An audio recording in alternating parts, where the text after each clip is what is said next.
জুড়ন তুই বলে ফেল, দ্বিতীয় বিশ্বযুদ্ধ কবে হয়েছিল? স্যার, প্রথম যুদ্ধের পরে এবং তৃতীয় বিশ্বযুদ্ধের আগে।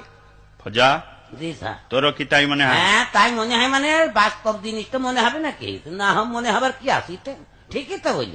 ঠিকই বলে। হ্যাঁ ঠিক, প্রথম বিশ্বযুদ্ধের পরেই তো দ্বিতীয় বিশ্বযুদ্ধ হয়েছিল। হ্যাঁ, আচ্ছা। এবার ভুল আছে নাকি? ঠিক বলল। আচ্ছা চুপ কর, এটাও পারলি নে। শামসুল বানান কর, তুই আঁকলি। সামনে চুল পিছনে চুল, শামসুল। মানে এই আর।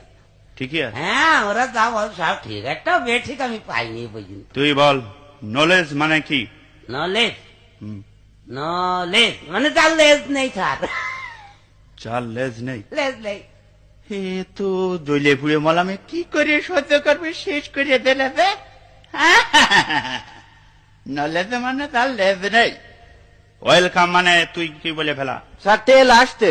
ওয়েল মানে তেল আর কাম মানে আসা। ওয়েলকাম, তেল আসতে। ঠিক বললি। তেল আসছে, তেল আসছে। একটাও হয়নি। মুখ্যমন্ত্রী মানে কি বলে ফেলা? মুখ্যমন্ত্রী, হ্যাঁ, মুখ্যমন্ত্রী মানে যে মন্ত্রী কিছু জানে না, অশিক্ষিত, সেই হচ্ছে মুখ্যমন্ত্রী। মানে মানে আবার কি? আপনি তো সেদিন বললেন যে তোরা পড়াশোনা করিস নি, তোর তো মুখ্যই থাকবে। তাই মুখ্য মানে যদি পড়াশোনা না জানা হয়, অশিক্ষিত হয়, তাহলে মুখ্যমন্ত্রী মানে